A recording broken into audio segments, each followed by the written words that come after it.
Welcome back, Hunters! I'm the Survivalist, and we return Monster Hunter Generations Ultimate. We're going to be going after a couple of desert monsters today. We've got the Cephadrome and the Daimyo Hermitaur we'll go after. And we're going to try using the Dark Hunter light bowgun here and show off the Sting Shot. So for that, we just want to make sure we have decorations are changed out. And I'm trying to think of what I'm... Oh, no, hang on. Not that, sorry. Set decorations, that's what I'm after. So I'm thinking maybe we just want to boost, like, general attack up, since this is, like, not using more than, like, say, the haphazard stuff. So we'll get those slotted in first. Yeah, we just need 4 of those total, and that'll give us the internal damage boost. Now, I want to check and see. It says this has average recoil, but I think... Yeah, see, there's a high wait time on the Sting, but I don't think I can change that at all. And it looks like I might want to use normal, although I do have 2 slots on the weapon, so... Might be able to change things up a little bit more. Looks like I only have... Can I get it to attack up large? No, I might be able to. I think I actually can get that with just using that. Yeah, there we go. Attack large, ammo saver, true shot. Okay, and I still have, what, another... a 3 and a 2 to go, eh? You know what, I might actually be able to slot in an expert, or like try and get the affinity up, because I don't think there's anything else I can think of that would be really good to put in. Or, hang on, or should I try going for Deadeye? Basically what this does is increases the range, or like the amount of distance you have when you take your shots. That'll qualify as like your maximum distance.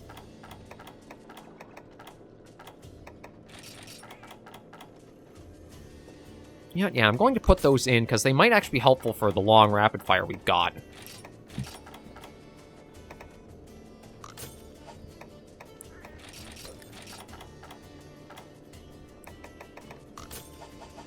I know it's going to take a little bit of our attack off, but it does give us the shot boost, where prolonged time window, certain ammo and arrows can hit max power. Yeah, it's a little weirdly worded, but it will do what it says there. Okay, so that's all fine there. Let's get ourselves the ammunition we need, and then head on a hunt. And I should also mention, now that it's been like a couple of episodes, I have mentioned that we're using a Tall Cause armor set, but it doesn't look like a Tall Cause set. We have what's called Armor Fusion, or what was basically the precursor of layered armor. So what it basically is you take the base armor of its skills and stats and etc., and then you can take another piece of armor and apply its look onto it. You do need to make up both types of armor, and it's just like one put on top of the other. So we have the Hunter Cap S, or Hunter's Cap X for the look there, the Dead Eyes Girdle for the chest piece, the Ukamos Gauntlets X for the nice big bulky shield arm there. One thing I love about the gunner armor from Monster Hunter through the series has been the asymmetry, and just like this big shielded arm you have. We've got the Dead Eyes Belt, and then the Kirin Boots XR, just to give myself a little bit of a custom look. So let's pick up the last ammo we need.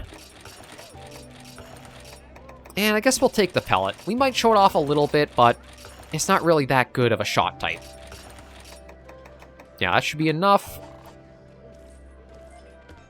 So let's have ourselves a little bit of food here. And we will take the water resistance, because both monsters are... I'm pretty sure both are water elements. Cephadrome... Yeah, they are. It's kind of weird. Both water monsters in a desert. But yeah, we'll hunt these 2. And probably have this as the last episode for our first week. Everything looks good, so let's head on out. Now, the thing about... We went and talked about the long shot last episode because of, like, when we were going after the Yankaku and trying to get the... Oh, well, we're right into things with this. Sting Shot is a bit of an interesting type, where it's basically like a...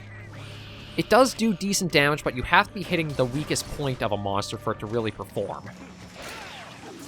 And there is the big draw of aerial style. Is if you dodge into against, or like you'll come into contact with a monster, small or large, you do a little skip up, and that lets you do an aerial attack, which can make it easier to mount the monsters.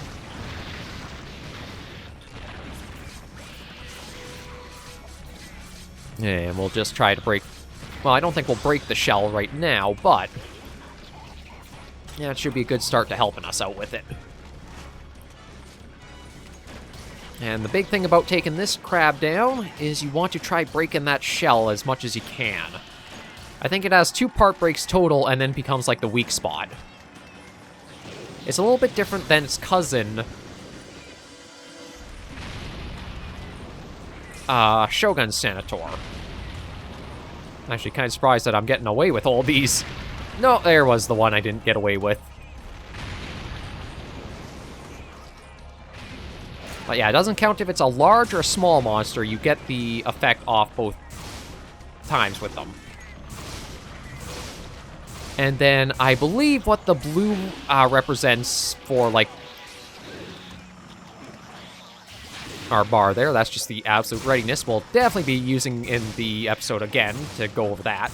I think the blue bar means you have a... I'm not sure it's added affinity or added attack while it's, like, present. And we get that from, again, dodging into the monster.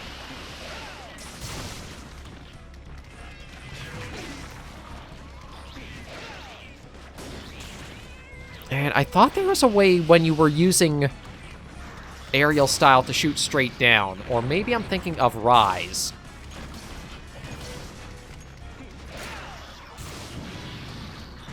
Ow. Now let me check quickly. Aerial style. Special attack. Okay, reload, fire, midair jump shot. That's it, X and A together. I thought there was a way to, like, have a directed down shot. So X and A...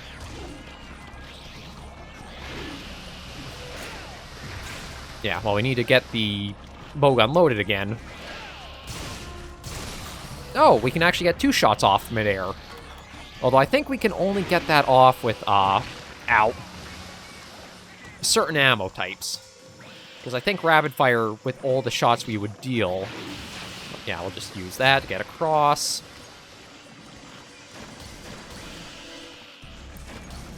And you can see we got the shell a little broken there.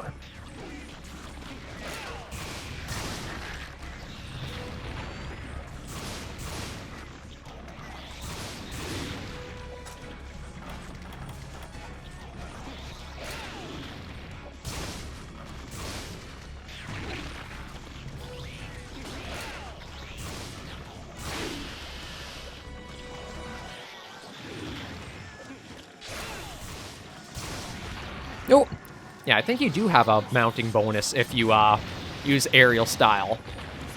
Because that's going to be pretty quick in getting another mount off. And there's the second mount. Although I don't think the shell's broken fully yet. I think the horn can still break further.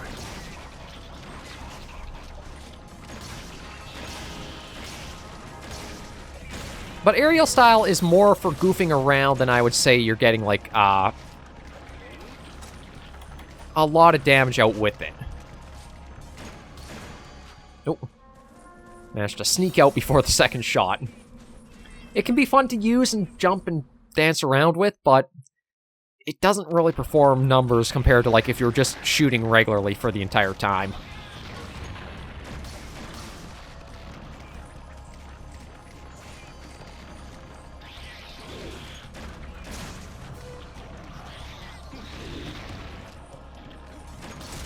Oh, there's the other break.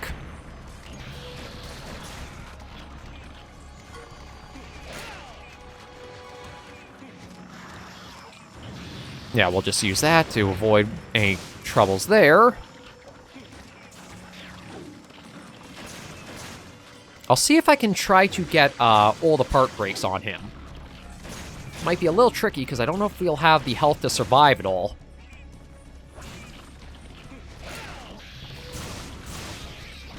Because the other parts to break on him are those front claws.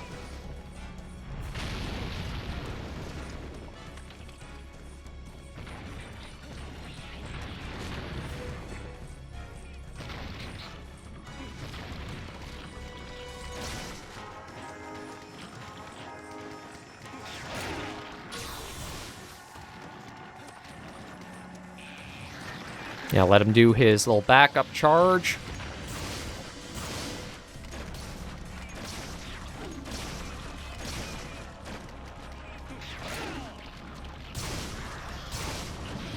And we'll just do that to avoid the damage.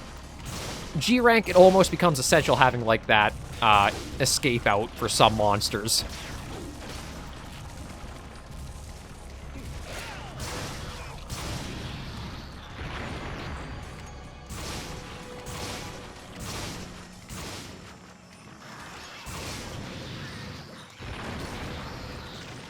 Yeah, another flinch.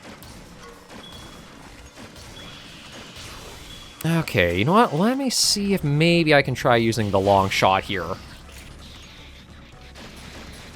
Yeah, see, I'm not far enough yet. Oh, come on, go up there.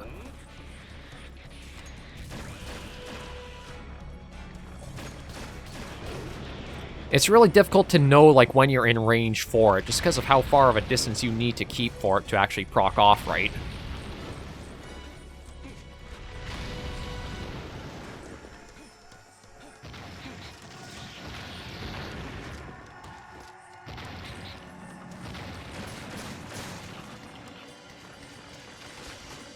Although, Natalie is helping a fair bit there.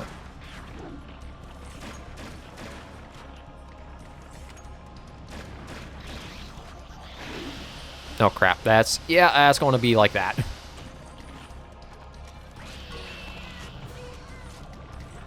See, that's one thing I do have to give to World 4 with how they did the changes to, like, the scoping. Is you knew when you were in range for your shots.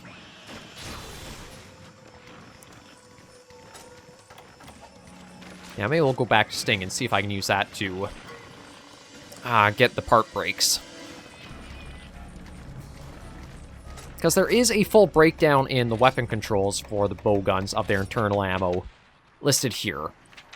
So, like, for Sting that we're using, heavy damage to soft parts and ammo with a farther critical range. That's all you kind of get for them. This is back before they gave the players a lot of info like you would get for World and Rise.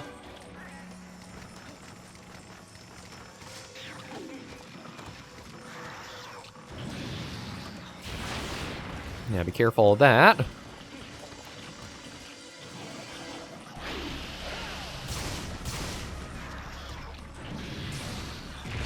Ow.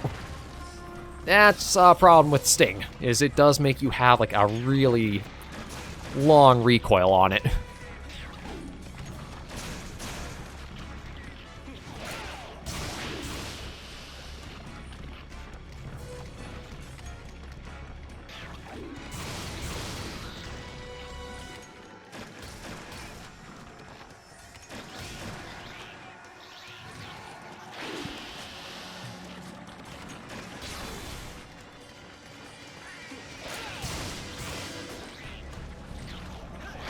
Ow.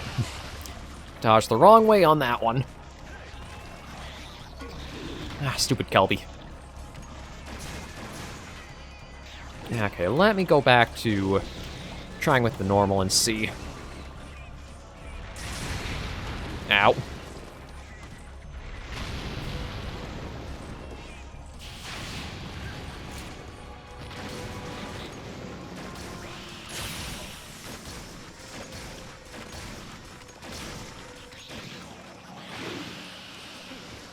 Oh, actually went the other way than I thought he would.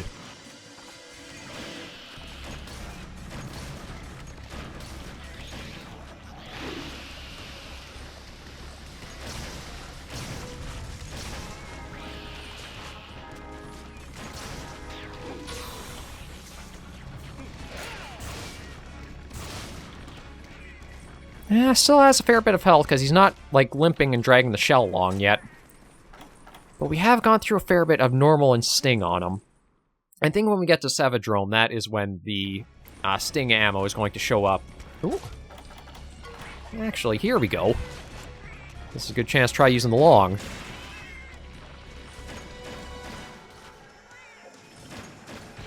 Yeah, there's a part break, so we got one claw broken.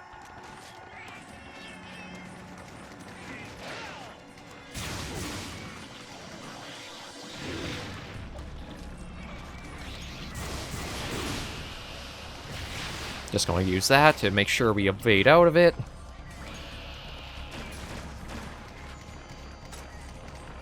Yeah, we probably won't be able to use...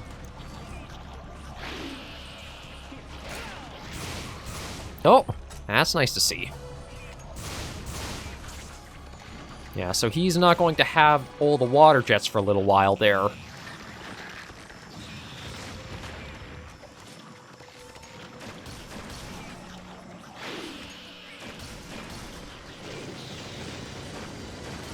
Although we do have to be careful because of the low stamina.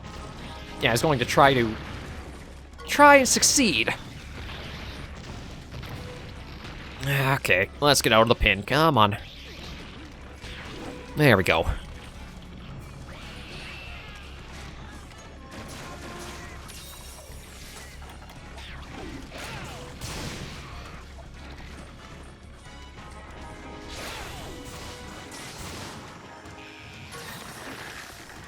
Now, yeah, I don't really like using aerial style because it feels like it does put you at a lot of risk really easily. Oh, there's the other claw.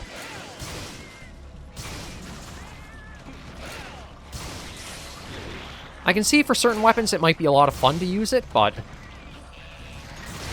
bowguns, not so much.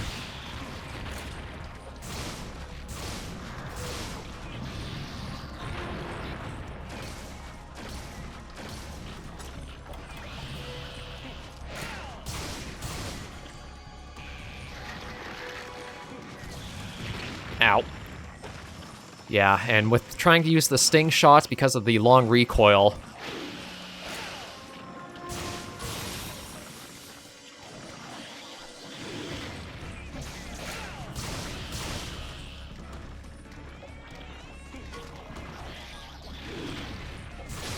It does put us in harm's way a lot more than any other form or method would.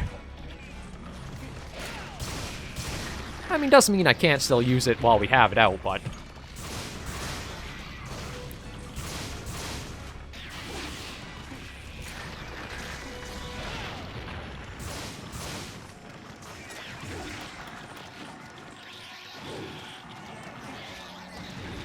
maybe we'll see about trying to use, normal 3.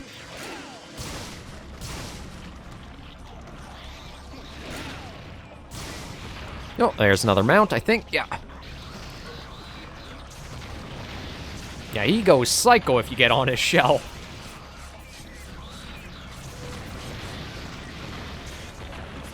But that should be him knocked down once more. Oh, and down for the count. I think there is something where, like, if you do successfully get your, mounts off, it does like a set amount of static damage to the monsters, but I don't know what the value exactly is. But with Daimyo Hermitaur down, now we can go trying to find the Sand Shark Cephadrome next.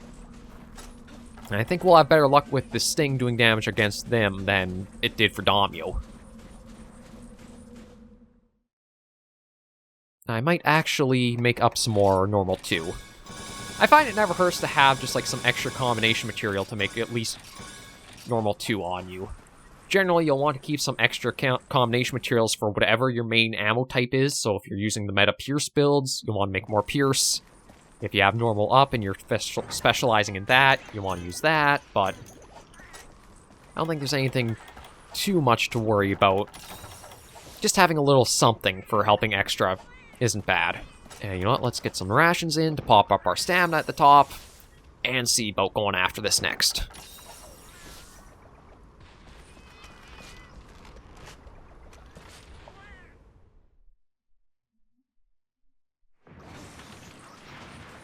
Oh, there he is.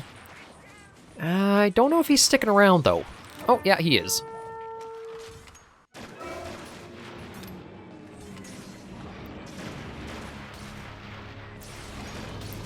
Yeah, it's basically just a large version of Cephalos, which is a small monster you'll commonly find in the deserts in Generations Ultimate. Also rather annoying, too.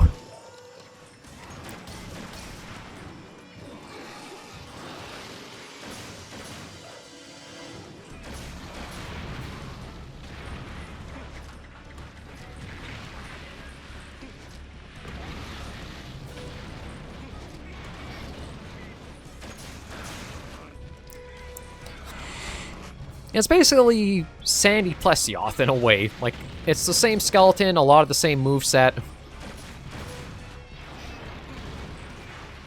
It's just that I think the tail swipes are less...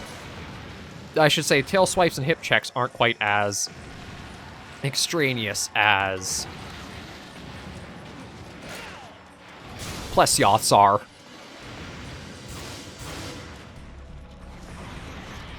Ooh, although he does have, like... Oh, right, that's a paralysis lunge, I guess. I was trying to think of, like, what the best word for that would have been.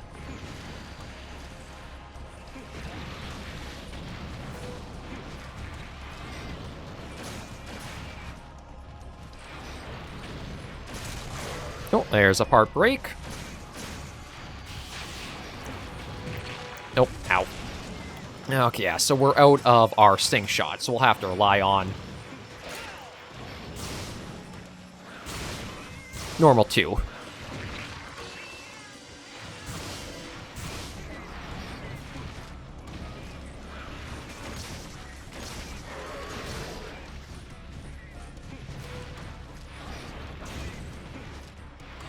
Yeah, he might be a little bit of a hard monster to get mount attacks off on, just because of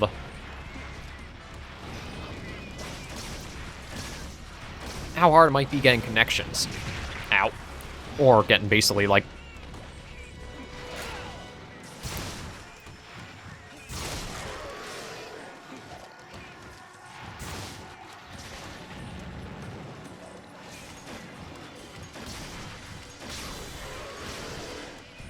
Let's see. Ow.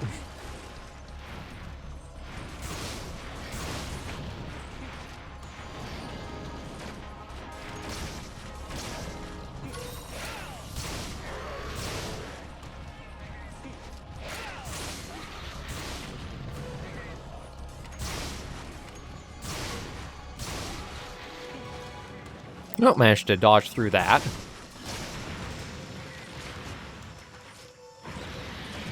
Oh, yeah, I got hit by the...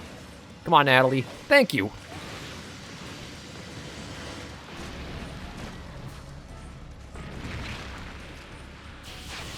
Yeah, I'm going to do that because of that on the way.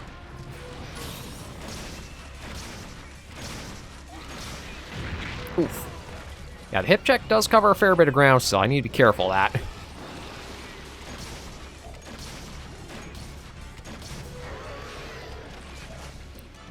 I feel like Cephadrome actually had his best iteration in Generations Ultimate, because in a lot of other series, they would keep, like, Freedom Unite was probably his I'm not sure if that would be the worst one, or it was first gen if he was in there.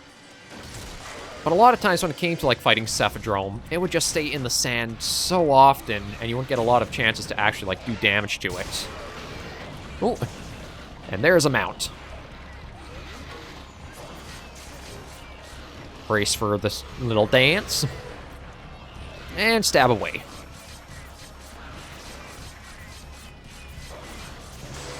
There we go.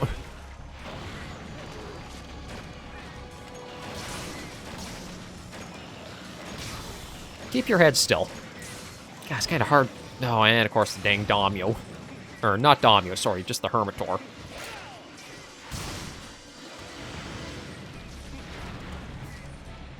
No, looks like... Yeah, he's going on to another area, so we'll get ourselves topped off. And we might manage to get in a long shot barrage or two. I do wish that these were... Like, the internal ammo was a little bit stronger, so it felt like you had more reason to incorporate it into choosing the bowgun you'd use. But they are pretty niche and situational, so you won't always have them. Yeah, I think that's actually too far for that to be working.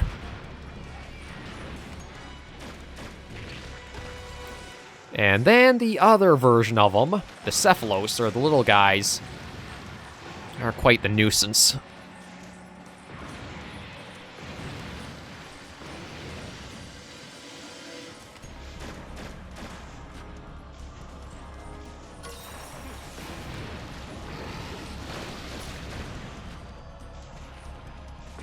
Oh, gotta be careful there.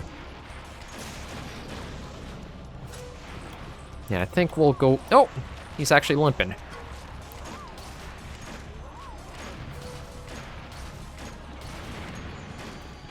Okay, that might mean that he'll...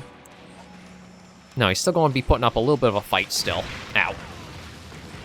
I wasn't sure if he would be, like, trying to leave the area and get to a nest, or what he would be up to. I guess he's going to go down swinging.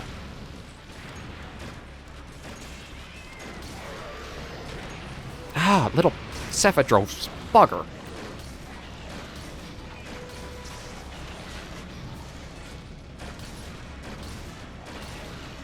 I am really interested to see how Wilds is going to handle the small monsters. There we go. Because, like, as we're seeing in Generations Ultimate, they are persistent even when you're up against, like, much larger quarry or much more dangerous monsters. They still stick around. World and Iceborne had them basically kind of flee the area, or if they had, like, opportunities, they would attack limping or weak monsters. And then I think for Rise and Sunbreak, they vacated the area as well, or they just completely left. They wouldn't really stick around. It looks like Wilds might have, like, some interesting pack dynamics for that, where they might stick around and try going after weakened monsters too, but we'll have to see. I do like the more ecology-focused monster hunters of, like, World and Iceborne compared to, like, Rise, Sunbreak, and Generations Ultimate. The fact that we're getting, like, a more ecology-based system for Monster Hunter is also really nice. Let the mainline series and entries have the ecology focus, and then, like, say if you do have more handheld or portable series, they can be the ones that are more, like, action-oriented or such. Have more, like, thrill and thrill, shows, pizzazz, stuff like that, where they don't feel quite as grounded as Monster Hunter's ecology focus does nowadays. But there's those two hunted. Got an interesting shot of Cephadrome with the broken back, basically. But yeah, that's another couple of monsters hunted, so we'll check in with what other ones we still have left to go, and keep thinning our way through the vast, vast roster ahead of ourselves. It's like we still have a lot of G1 monsters, or like early entry ones to go through, and then all kinds of middle ground and beyond. But I think that's probably all we'll show off for the aerial style and the Striker and Guild for now. If you guys do want to see more aerial, I will incorporate it, but I feel like when it comes to, like, the Guild and Striker styles, they just don't really have anything of show. It's more like systems and utility that they might offer. So I'll probably want to save them more for, like, unless there's, like, a specific request to see those used more often, I won't really worry about them. But I think what we'll do is we'll try to work through, probably show off the Alchemy style, the Adept style, and the Valor style next week, and then we'll just change it up between those 2 or 3 going forward for the series. I don't want to stick too hard into just, like, a single style type, so that we just keep seeing that same type of gameplay. So I'll probably try changing it up with a few things. But for now, we will end today's episode here, and our first week of Monster Hunter Generations Ultimate series as well. So thank you all very much for joining me on this episode of the series. If you did like the video, be sure to give it a like. And if you have any comments, tips, or tricks, be sure to leave the comments right down below. And until I do see you all in the next video or episode, Hunters and Survivors, please remember, as always, to take care, stay alive, and happy hunting.